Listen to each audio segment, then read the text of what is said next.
Morning students of class 12th, welcome to your online class. Last term पे हमने कुछ factors को discuss किया था जो कि डिमांड पर हमारा इफ़ेक्ट करते हैं। आज हम देखेंगे अपने डिमांड फंक्शन के बारे में, that what is demand function. It explains the relationship between quantity demanded of a commodity and the determinants of demand. In a way it gives functional relationship. The determinants of demand are the factors which influence the demand for a commodity. हमारा demand function क्या बताता है? ये quantity demand और determinants of demand के बीच का हमें relationship दिखाता है। ठीक है, जैसे ये चीज़ देखिए, आपका डिमांड बता रहा है फंक्शनल रिलेशनशिप बिटवीन जितने भी हमने जो डिटर्मिनेंट्स थे हमारे डिमांड के, जो अभी तक हम पढ़ते आए हैं, किस किस चीज़ों का फ़र्क डिमांड पर पड़ता है उसके, और हमारे कमोडिटी की जो हम क्वांटिटी ले रहे हैं उसके बीच के रिलेशनशिप को जो बताता है उसे हम डिमांड फंक्शन कहते हैं। तो डिमांड फंक्शन डिमांड फंक्शन नाम से पता चल रहा है कि एक फंक्शनल रिलेशनशिप है जिसमें कि हम जो कमोडिटी होती है उसकी हम कितनी क्वांटिटी यूज़ कर रहे हैं और जो उसके डिटर्मिनेंट्स हैं वो फ़र्क डालती हैं। जैसे कि example, own price of commodity, price of a related good, income of a consumer, taste and preferences of the consumer etcetera. जैसे कि हमारे जो डिटर्मिनेंट्स थे, अभी आपने लास्ट टर्म पे पढ़ा है कि क्या क्या डिटर्मिनेंट्स थे। Own price, preferences of own price of the commodity, price of the related goods, consumers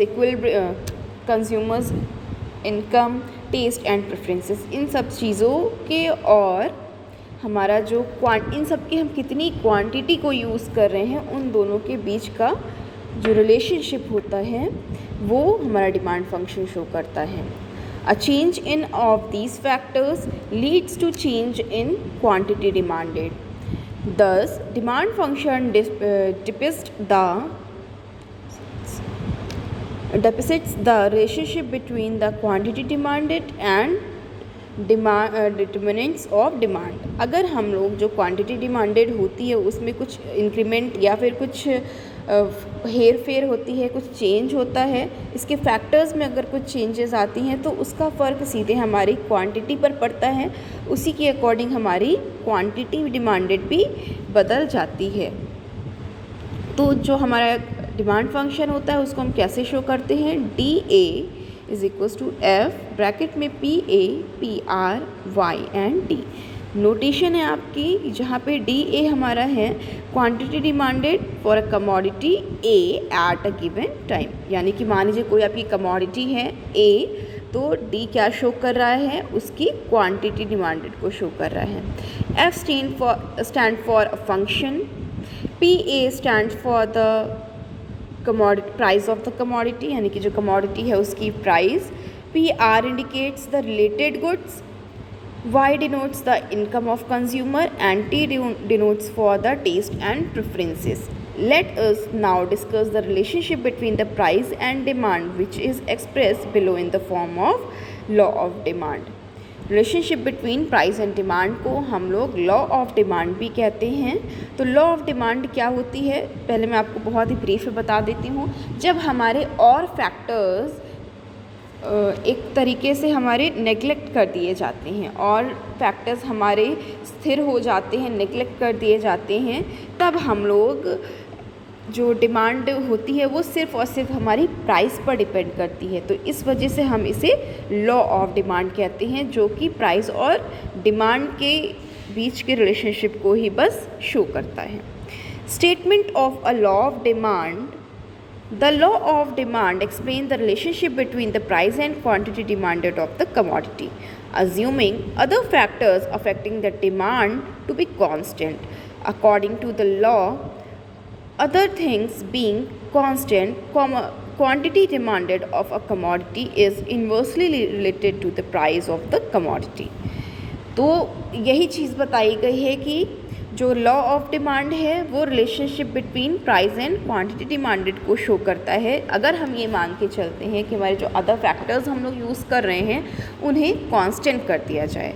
अगर हम सारे फैक्टर्स को कांस्टेंट कर देते हैं तो जो हमारा demand of law of demand कहता है कि हमारा D inversely proportional to 1/p हो जाता है।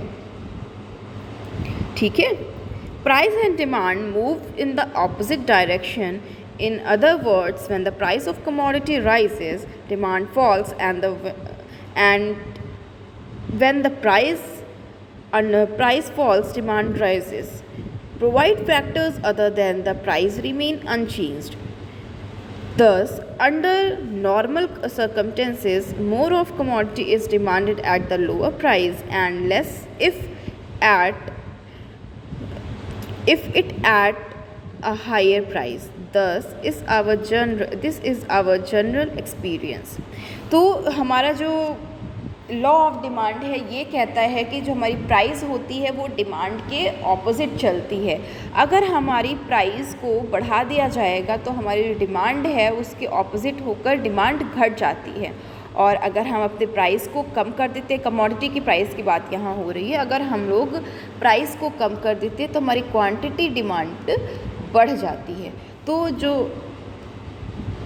तो इस तरह से हम जो एग्जांपल्स लेते हैं और जो चीज़ें देखते आ रहे हैं हम लोग लॉ ऑफ डिमांड में, वो हमारे खुद की जनरल एक्सपीरियंस है। आप खुद अपने लाइफ में इसको, अपने रियल लाइफ में इसको अप्लाई करिए कि अगर हमारे पास, अगर हमें मैगी की पैकेट्स लेनी है, अगर ये 5 रुपीज़ की है तो हम लोग इसकी 10 पैकेट्स ले रहे हैं, बट अगर इसका प्राइस बढ़ाकर एक पैकेट 10 रुपीज़ की कर दी जाएगी तो हमारी डिमांड और कम हो जाएगी, हम उसकी और कम क्वांटिटी को परचेज़ करेंगे। तो ये आप अपने इकोनॉमिक्स में बेटा ये है ना कि जितनी चीज़ें आप पढ़ोगे सब चीज़ अपने आप डेली लाइफ से, जो भी चीज़ें आपके आसपास हो रही है उससे आप कनेक्ट करके अच्छे से समझ सकते हो। बस इसको थोड़ा सा दिमाग लगाकर समझने की ज़रूरत है। For example, a consumer may be demand 2 kg of apple at 7 rupees per kg. He may, however, demand 1 kg if its price rises to 80 rupees per kg. This has been the general human behavior on relationship between price of a commodity and quantity demanded. मान लीजिए कि अगर कोई एक consumer है वो 2 kg apples को ले रहा है और 1 kg एप्पल उसका 80 रुपीज़ का है, 70 रुपीज़ का है, तो वो 2 kg ले रहा है, ठीक है। बट अगर उसका प्राइस बढ़कर 80 रुपीज़ हो जाता है तो वो 2 kg ना लेकर 1 kg ही लेता है। ये ह्यूमन बिहेवियर है, ये सिर्फ कि बुकिश बातें नहीं हैं कि बुक में बस ऐसा लिख दिया गया, ये रियल लाइफ में भी आप देख सकते हो। अगर किसी चीज़ का प्राइस बढ़ जाता है तो आप उसकी डिमांड में कमी कर देते हो।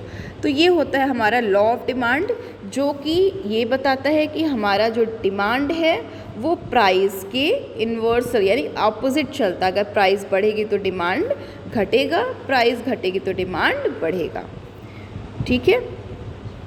तो नेक्स्ट है हमारा demand schedule and demand curve. ये थोड़ा सा आपका बड़ा टॉपिक है जिसमें कि आप पहले स्केड्यूल पहले आप इसके बारे में जानोगे, फिर इसका आप टेबल बनाओगे और फिर टेबल से आप एक ग्राफ को प्लॉट करोगे और फिर उसके जो हमारा ग्राफ है, जो हमारा स्लोप मिलेगा उसका क्या नेचर है, हम लोग इन सब चीज़ों को देखेंगे।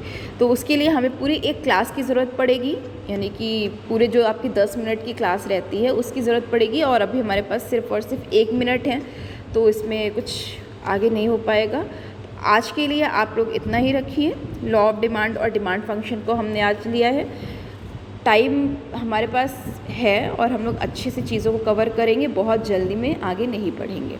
अगर बाद में मुझे लगेगा कि आपका टाइम जा रहा है तो मैं उसी स्पीड से आपके चैप्टर्स को कवर करना स्टार्ट कर दूँगी। Okay, till then have a nice day students.